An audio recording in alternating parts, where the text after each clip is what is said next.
Assalamualaikum warahmatullahi wabarakatuh.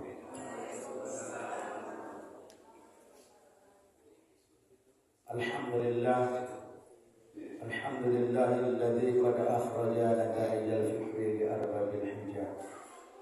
Assalatu wassalamu ala sayyidil Mustafa Muhammadin sallallahu alaihi wasallam ahli sidqi wa tuqa. Asyhadu an la ilaha illallah wahdahu la syarika lah. Wa asyhadu anna Muhammadan abduhu wa rasuluh sallallahu alaihi wasallam la nabiyya ba'da amma ba'du. Qala Allah ta'ala fil Qur'anil Karim, a'udzu billahi minasy syaithanir rajim. Qul la amliku li nafsi darran wa la naf'an illa ma syaa Allah. Likulli ummatin ajal. Idza jaa ajaluhum fala yastakhiruna sa'atan wa la yastaqdimun. Wa qala aidan fi ayatin ukhra, wa ma tadri nafsun madza taksibu ghadan, wa ma tadri nafsun bi ayyi ardin tamut. Innallaha 'alimun khabir. Shadaqallahul 'azim. Bersyukur kita kehadirat Allah Subhanahu wa taala. Pada malam hari ini kita masih sehat walafiat, diberikan kesehatan, kekuatan, organ tubuh kita masih bisa digerakkan, darah kita masih mengalir sehingga mampu melangkahkan kaki mengayunkan tangan menuju masjid kita ini dalam rangka niat dan motivasi yang sama, yakni melaksanakan fardu sholat maghrib secara berjamaah sambil menunggu sholat isya. Kita mendengarkan tausiah. Salawat salam wa Rasulullah sallallahu alaihi wasallam dengan antara kata Allahumma shalli ala Muhammad wa ala ali Muhammad. Bapak Ibu jamaah, pengurus, ustaz iman kita yang dimuliakan, mohon maaf kalau suaranya kurang full, kurang bagus, sorak-sorak basah. Ini dapat ketika pergi ke Malaysia tanggal 1 sampai tanggal 6. Seminggu di Malaysia, batuk itu hilang suara. Sampai di Padang dapat informasi. Ya, tanggal 6 kita ke Padang, saya baca di internet orang menyerbu namanya masker. Rupanya datang balik si COVID itu. Kita sudah di Indonesia. Tapi bertinggalnya inilah agak payah keluar suara, sehingga mohon maaf kalau terganggu rasanya. Tidak disengaja. Bapak Ibu jamaah, jadi karena undangan Ustaz, kita wirid nanti di rasul-rasul barang lain bisa. Kalau untuk wirid seperti ini, Bapak Ibu, kita berada di penghujung tahun 2023, akhir tahun 2023. Tepatnya tanggal 19 Desember. Sebentar lagi Desember akan meninggalkan kita bertemu dengan tahun baru. Maka ada singkatan dari Natal. Sehingga dikasih libur ya.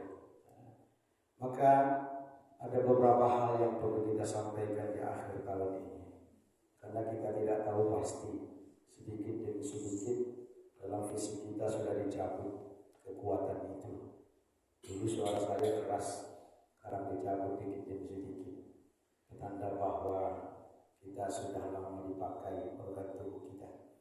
Bapak Ibu jemaah, maka setiap penghujung tahun seperti ini banyak lakulah paranormal sampai kepada ayam berlaku. Apalagi zamannya pemilu, ayam saya ditanya, "Ma pilih keceknya ke ayam." Menjawab ayam kau ini jadi makanan lama. Aiko yang kedua. Begitu pula paranormal ditanya di akhir tahun. Ada yang kata jadi, itu yang ada di internet, itu yang disebarkan. Apa pula nanti 2024 keceknya akan meletus gunung. Lalu sampai di sini lama nanti duluan. Bapak Ibu jamaah, masih ingat tak? Tanggal 12 bulan 12 tahun 2012 kecilnya kan terjadi kiamat. Itulah semua malore matinya duluan. Bapak Ibu, maka oleh karena itu banyak lakulah paranormal di kemudian tahun. Maka banyak pula musibah yang terjadi. Berbagai musibah yang kita saksikan, bahkan kita rasakan. Apa itu penyebabnya? Apa itu musibah? Musibah adalah sesuatu yang tidak menyenangkan hati kita. Lampu mati senang hatimu? Tidak. Maka kalau lampu mati jangan baca riba. Ucapkan innalillah.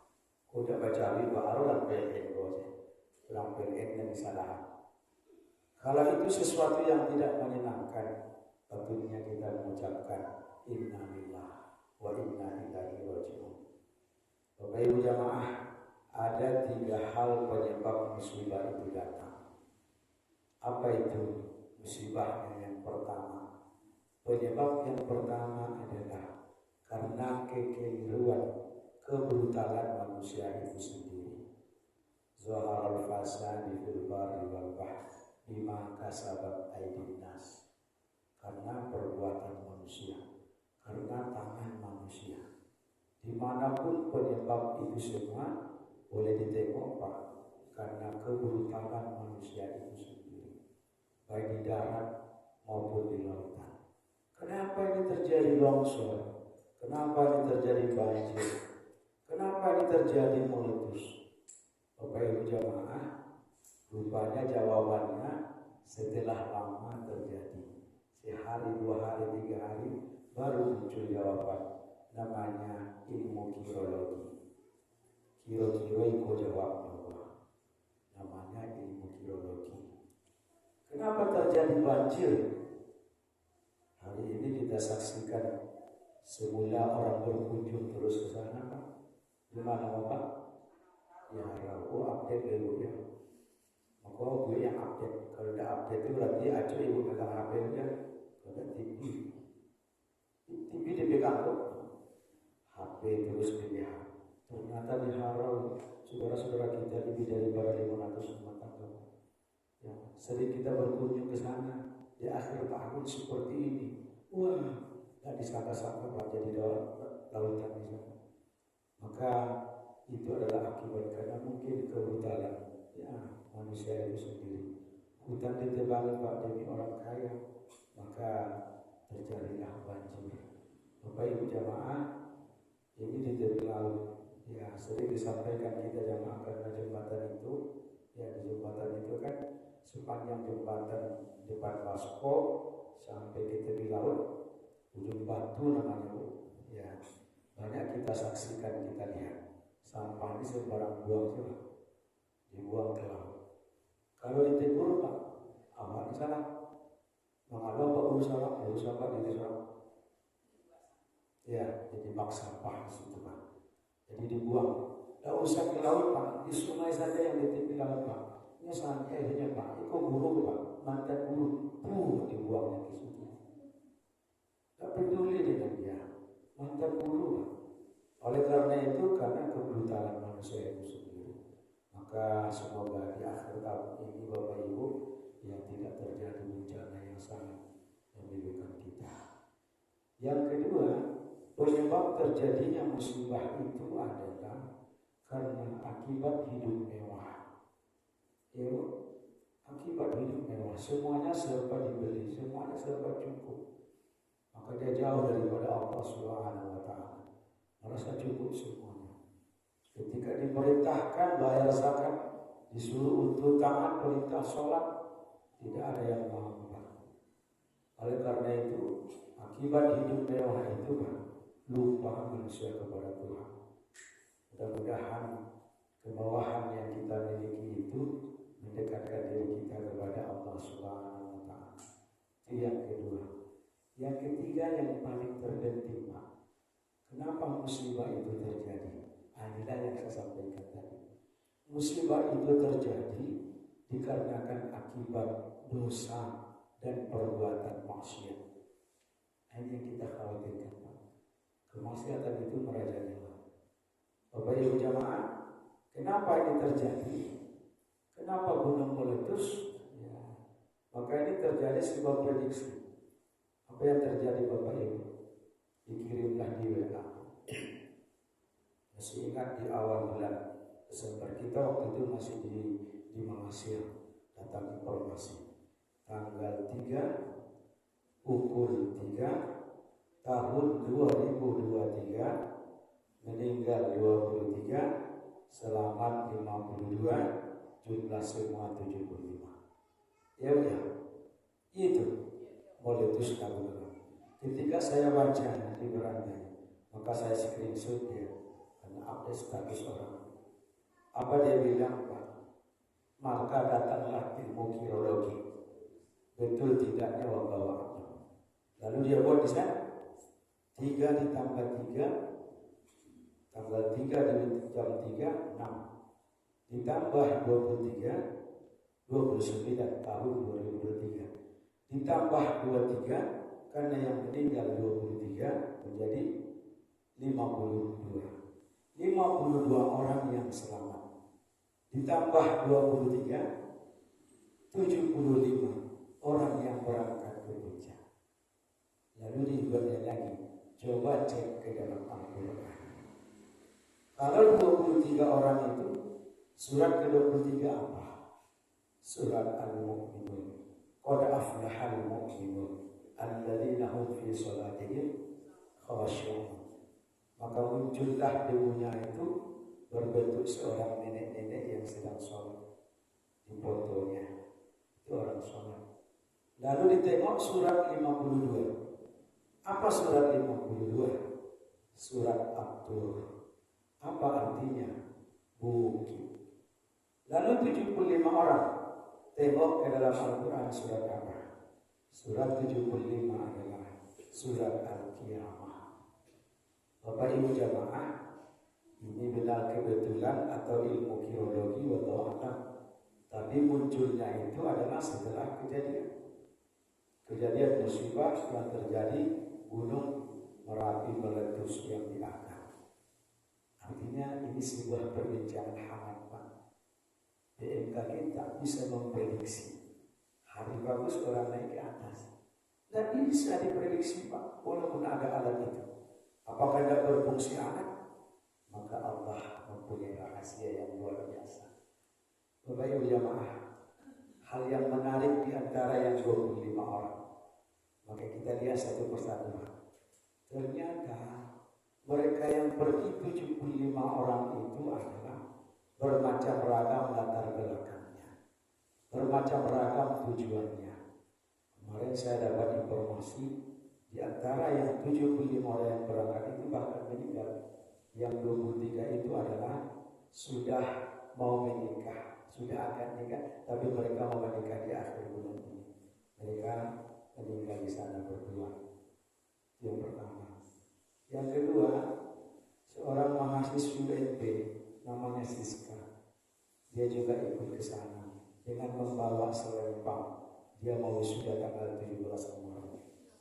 Dia bawa selempangnya, dia lempangkan di sana. Ternyata kata Allah, kamu tidak boleh ikut wisuda di gunung ini saja. Ada satu hal yang menarik juga yang sama kampungnya dari Solo Selatan, namanya Frankie. Dia itu adalah juga korban meninggal. Tapi ketika dibawa jenazahnya, yang membawanya itu heran, kok ada sesuatu yang harum ya? Ada bau yang harum. Harum jenazahnya. Selidik punya selidik. Diteliti anak ini siapa? Rupanya jawabannya dia seorang hafiz Quran, senang baca Al-Quran. Itu yang baiknya, Pak. Harum sampai meninggalnya. Yang buruknya, ya saya sampaikan mahasiswa baik yang menghafal Al-Quran. Kejadian pada hari Sabtunya kemarin. Mahasiswa UNAN sama, Pak. Hamba hafal Quran sama orang Minang. Tapi apa yang terjadi, Pak? Ketangkap mesum di masjid. Jadi yang munculnya apa? Ini tidak salah. Munculnya adalah yang didemo orang Minangkabaunya. Maka hilanglah Minangnya. Yang muncul adalah hafiz Qur'annya, imamnya. Bapak Ibu jamaah, disampaikan kepada mahasiswa, ini Pak, hasil diskusi kita dengan seorang dokter jamaah kita. Dia sudah 25 tahun mengabdi di Al-Jamin. Langsung dia telepon Bapak, Ustaz, tolong sampaikan ceramah kemanapun Ustaz pergi. Apalagi wilayah remaja, apalagi mahasiswa. Amputuni, zaman sekarang na'udzubillah kemaksiatan merajalela. Salah satunya apa? Dia bilanglah seperti itu. Kalau ada mahasiswa yang sudah ada berkeinginan untuk menikah, Pak, jangan dihalang-halangi lagi. Biarkanlah menikah sambil kuliah. Kalau dulu kan tidak boleh Pak ya, kuliah dulu. Kalau kini minta menikah dia Pak, langsung nikahkan. Jangan dihalang-halangi. Contoh, akhirnya kasusnya apa? Benar tidaknya wallahu a'lam. Gara-gara uang jakui berapa? 500 juta. Dia bunuh diri. Tapi setelah diselidiki banyak cerita yang berkembang. Tapi masalahnya apa? Masalah pernikahan juga Pak. Ada yang gantung diri. Mahasiswa di Padang Pak, orang Jambi, laki-laki keduanya hamil Pak, lalu dia aborsi. Ketahuan, malunya luar biasa. Maka ada baiknya, ada buruknya. Pesan beliau kepada kita dari dokter itu, tolong sampaikan kepada jemaah. Merajalela luar biasa kemaksiatan. Sadar tidak sadar kita. Kalau persoalannya ini, dia minta dinikahkan, segeralah nikahkan. Yuk, jangan ditahan-tahan. Maka penyebab yang terjadi muncullah. Ada saya tengok Pak pengurus yang bikin spanduk di sana. Kakinya mendaki gunung mampu Pak berapa kilometer? 35 meter Pak. Sementara ke masjid 100 meter tidak mampu kakinya kemari Pak. Rata-rata Pak mahasiswa UNP sering saya dipanggil ke rumah, Ustaz tolong ke rumah kos. Ada apa?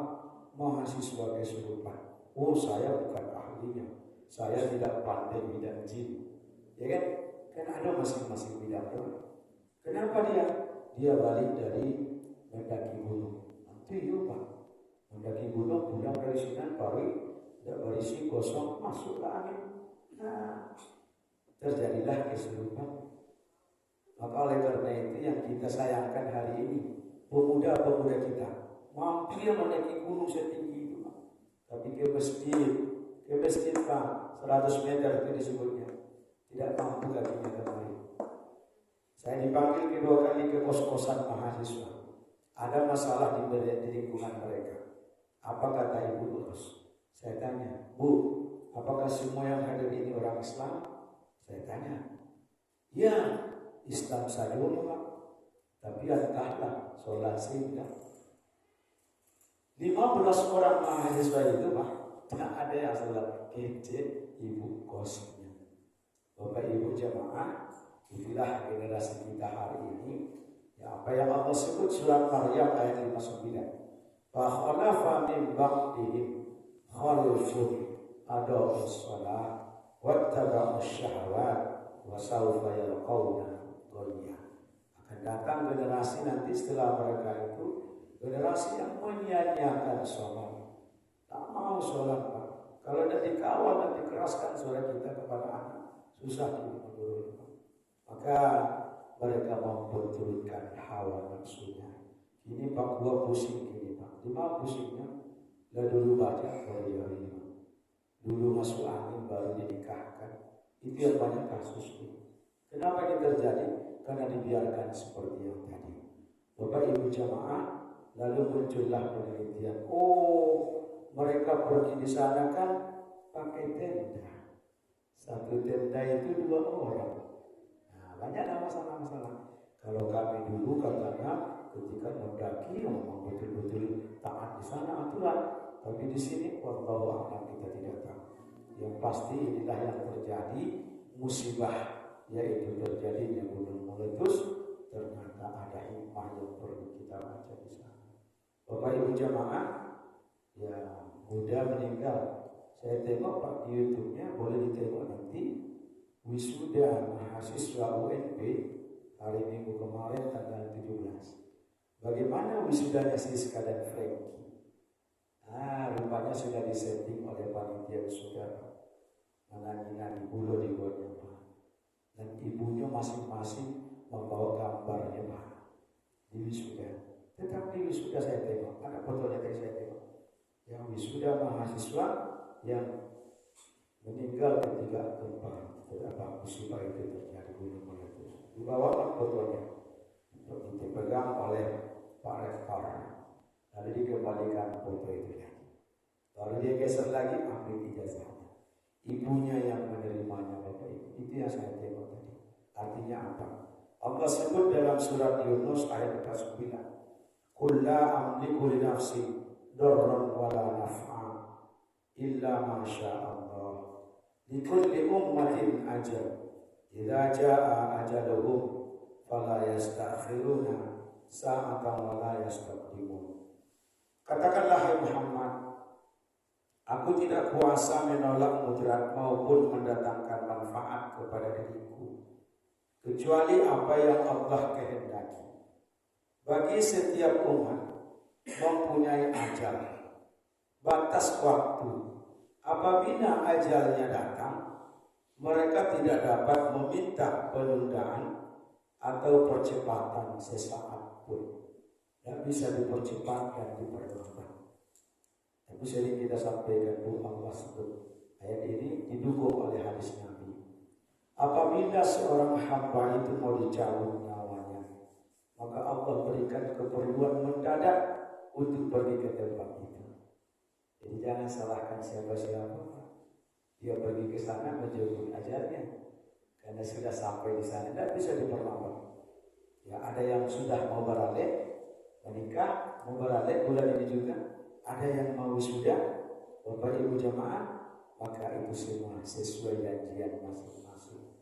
Saya masih ingat Pak, teman saya tahun 2004, sama-sama dari 2004. Dia jurusan dakwah, saya syariah. Pas mau azan sholat maghrib, Bapak Ibu, dia memang suaranya bagus. Kemanapun masjid dia temui diterima. Tapi dia saja yang memilih mana yang paling mahal bayarannya. Bapak Ibu jamaah. Lalu dia terakhir dia tinggal di musola. Rashid katanya, dia kawan apa? Ini kan ada waktu itu Pak, namanya motor F1CR Pak ya, F1CR. Apa katanya? Dibuatnya gambarnya di kamarnya itu. Sebelum saya beli motor ini, saya tidak akan senang hidup ini. Saya tidak akan mati. Iya Pak. Garib, tapi ini memberinya Pak. Tapi dia suara bagus kemana-mana lomba, dapat suara, dapat hadiah. Masa itu tahun 2000 ada salah 17 juta Pak. 17 juta dapat dia beli apa? Lalu dia bawa Honda ini kemana-mana. Masa itu tahun 2004 sudah oke Hondanya. Lalu dia datang ke Masjid Cahaya Maghrib. Pas mau azan, kawan tolong azan, nggak jadi imam. Ya karena suara bagus dia maaf senang. Dia bilang tidak, saya harus berangkat saat ini juga. Kemana? Kita kan nanti jamnya jam 8 di Jati. Ada peringatan Maulid Nabi. Penceramahnya sendiri penceramahnya. Dia mau ingin cepat ke sana. Untuk apa? Nantilah sama-sama kita pergi ke sana. Kita sholat dulu. Enggak, saya harus pergi. Oke lah kalau begitu tidak bisa ditahan Pak. Mati pun kita menahan tidak bisa ditahan. Lalu dia berangkat Pak. Sampai di Kelok UNP tadi. Nah, Kelok menuju Kamari depan Pasko. Berurusan dengan jalan labor itu simpang labor, terjadilah kecelakaan. Tabrak lari Pak dengan beliau. Hondanya disimpan orang, dia dilarikan ke rumah sakit Jamil. Saya tahunya sudah jam 11. Rupanya Bapak Ibu ketemu dia terakhir kali. Mulai tabrakan sampai dia jam 11, saya temui dia. Saya pegang tangannya sudah dingin semuanya Pak. Dipegang kakinya sudah dingin, tinggal ini lagi ke atas. Setengah 1 saya bilang sama adiknya yang di samping, tolong jangan biarkan dia. Saya pergi dulu ganti baju ke rumah sebentar. Oke bang, rupanya saya datang pas jam 1 Bapak Ibu, satu malam. Adiknya ini yang menjaganya tidur. Saya datang, saya periksa. Wah, menurut ilmu kirologi, ilmu saya ini sudah habis. Saya bangunin, tolong panggilan dokter. Panggilkan dokter, diperiksa, ditekan, diinjak-injak. Oh, rupanya sudah qalu inna lillah. Maksudnya Bapak Ibu, bagaimanapun kita mencegahnya, kalau memang di situ ajalnya, dia terpaksa menempuhnya di sana. Maka dia temuilah ajalnya di situ, tidak sadarkan diri sampai jam 1 malam. Mudah-mudahan Allah ampuni beliau. Kenapa Bapak Ibu? Kaitannya dengan gaji kita tadi tidak bisa diperlambat, tidak bisa dipercepat. Kalau dia ngomong di sana meninggalnya, Allah berikan kepentingan mendesak, dia wajib pergi ke sana. Bapak Ibu jamaah yang dimuliakan Allah, apa yang mesti kita doakan? Bagi kita yang hadir pada kesempatan ini, perbanyaklah doa. Fa'aksiru doa, perbanyaklah doa ini ketika kita dalam sholat atau sesudah sholat atau setidaknya ketika pada sujud yang terakhir. Tapi doanya Bu, dapat doanya Bu? Baik, doanya Bu. 3 doanya Bu. Pertama, Allahumma inna nas'aluka husnul khatimah. Coba Bu.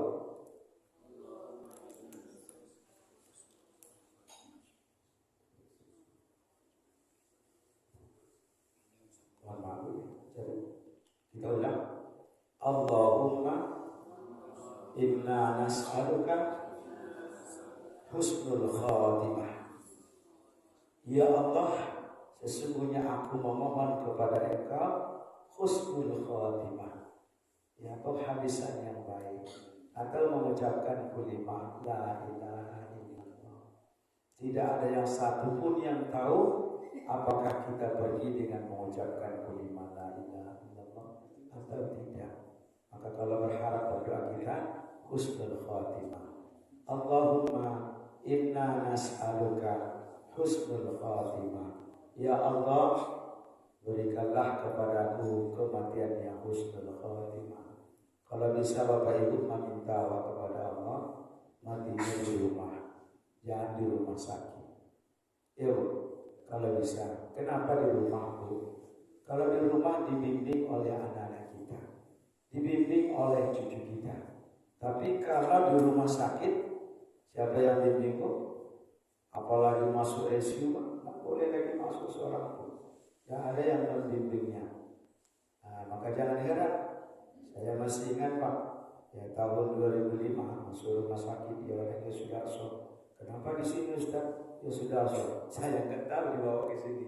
Rupanya masih ada yang itu di sana.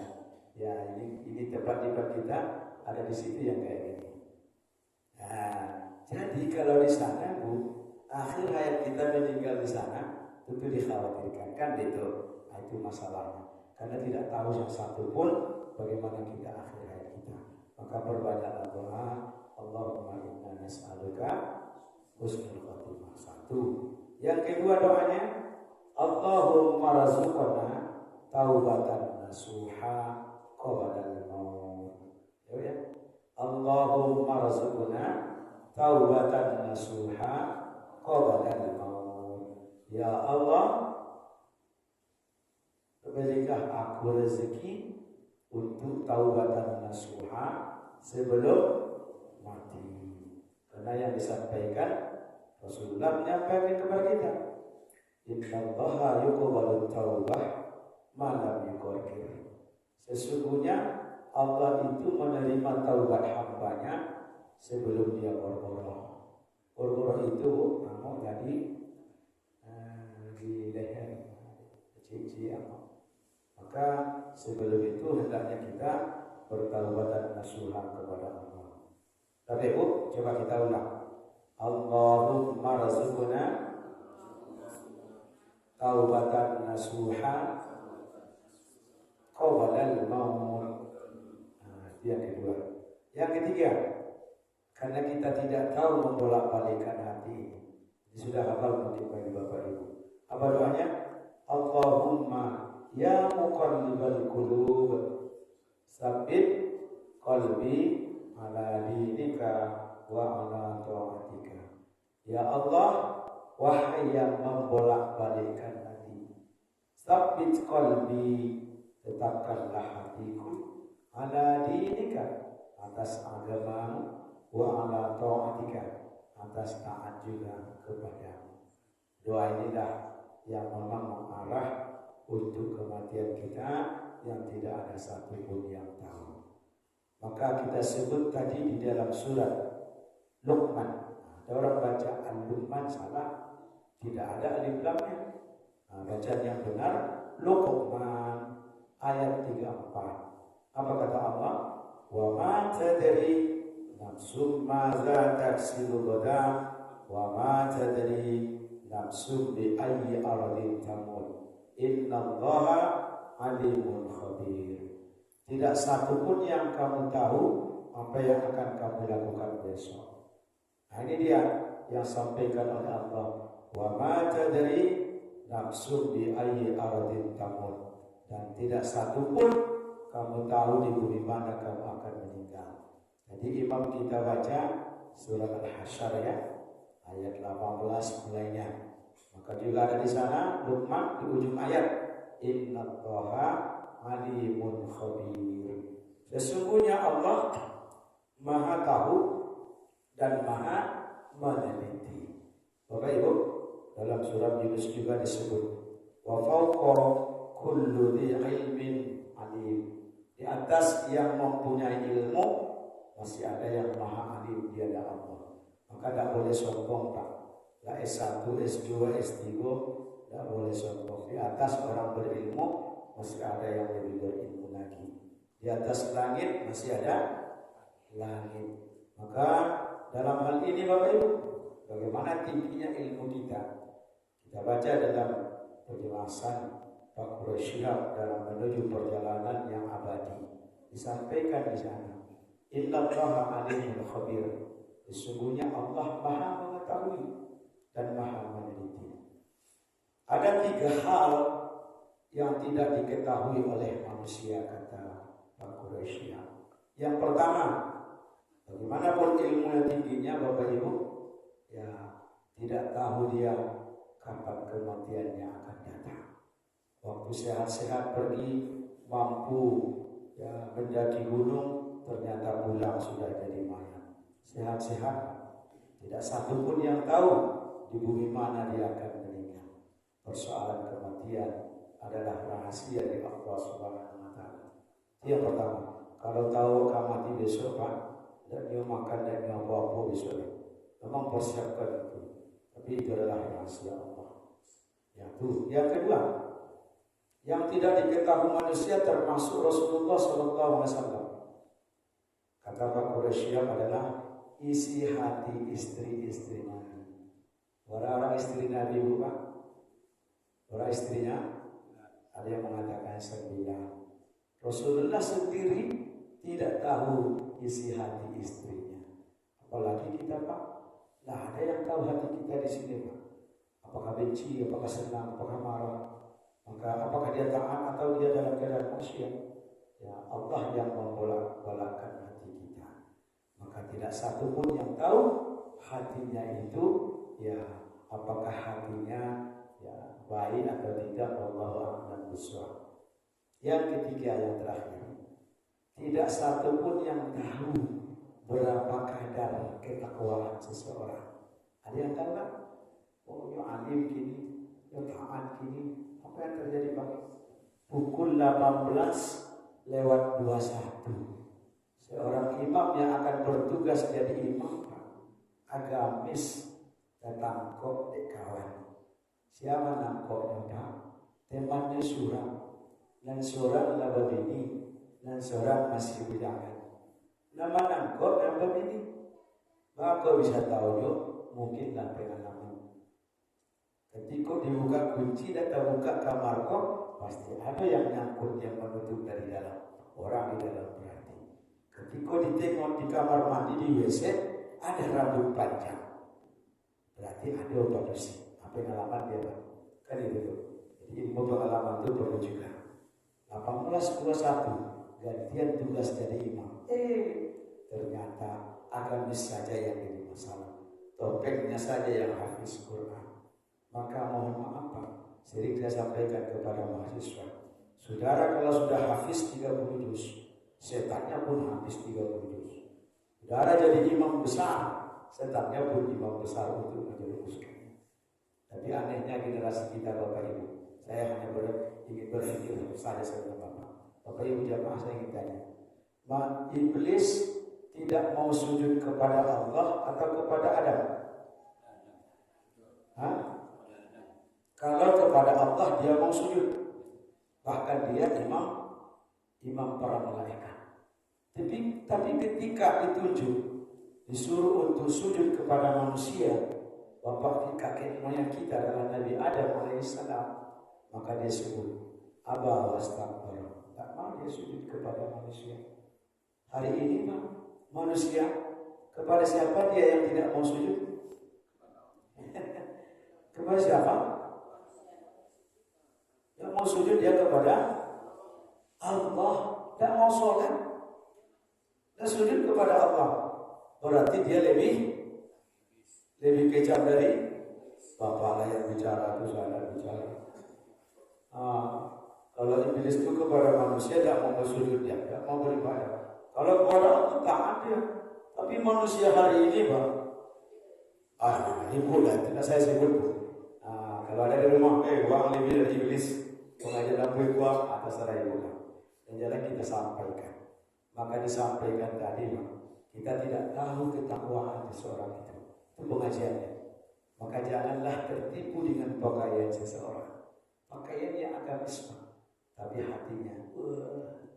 Makanya sebut Pak. Ingat Bu ya, ingat ini saya sampaikan. Segemo ikan pasti ada tulangnya, ya Pak. Segemo ikan pasti ada tulangnya. Sekurus ikan pasti ada dagingnya. Sebaik-baik orang pasti ada burunya. Si buru-buru orang pasti ada baiknya. Jadi la tahtakir man dunaka fa inna li kulli syai'in maziyah. Jangan menganggap remeh terhadap sesuatu. Ya Pak, kepura-puranya datang, baju gamis pakai serban, pakai gamis, kira-kira kata amal yang dilarikan. Jangan anggap preman seperti itu. Maka muncullah di YouTube-nya seorang preman azan pandang dari bajunya tak pantas, maka disebut tadi Pak, sebaik-baik orang pasti ada buruknya, seburuk-buruk orang pasti ada baiknya. Jangan menganggap remeh terhadap sesuatu. Maka setiap sesuatu itu ada kelebihannya. Apa kelebihannya Pak? Orang tinggi kelebihannya kalau ada banjir. Orang pendek apakah ada apa itu Taban namce, ayo saban apa? Jadi ada kelebihan kita masing-masing Pak. Kalau terjadi gempa Pak Haji yang duluan Pak. Pak Haji duluan kena amboda. Tapi terjadi gempa, terjadi banjir, ya taban kecil Pak. Bapak Ibu jamaah, ini sekedar mengingatkan kita di tahun 2023 ini. Kita berdoa kepada Allah semoga diberikan yang terbaik 2024 nanti. Amin. Jangan diganti aminnya Pak. Kabul kecilnya Allah. Bapak Ibu jamaah, bid'ah kudolo kajiannya. Jadi kata Ustaz Abdul Somad sampai bulan Februari ya Pak. Selepas Februari itu tetap amin Pak. Bapak Ibu jamaah yang dimuliakan Allah. Ini sekitar mengingatkan kita semua bahwa semoga Allah berikan yang terbaik. Pun sisa-sisa hidup kita tadi Bu masih ada rasanya amok balabido, maka perbanyaklah doa tadi. Tiga doanya Bu. Itu sih kejawab. Tiga doanya Bu. Allahumma inni as'aluka husnul khatimah. Yang kedua, Allahumma rzuqna taubatan nasuha qabla al-maut. Yang ketiga, Allahumma ya muqallibal qulub tsabbit qalbi ala dinika wa ala taatika. Ini mungkin kalau dirasakan sendiri, wah khusyuk dengan malam, terasa di awal.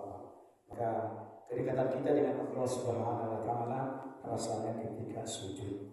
Maka lama kalinya sujud, perbanyaklah doa ini, semoga diberikan yang terbaik kepada kita. Dan bertemu lagi di tahun 2024. Bapak Ibu jamaah, amin ya rabbal alamin. Masih ada waktu, Pak? Maghrib 28 2 menit lagi. Cukup itu, Pak? Anak tuh ada kawatannya 2 menit lagi. Kalau tidak kita tutup. Oh ya.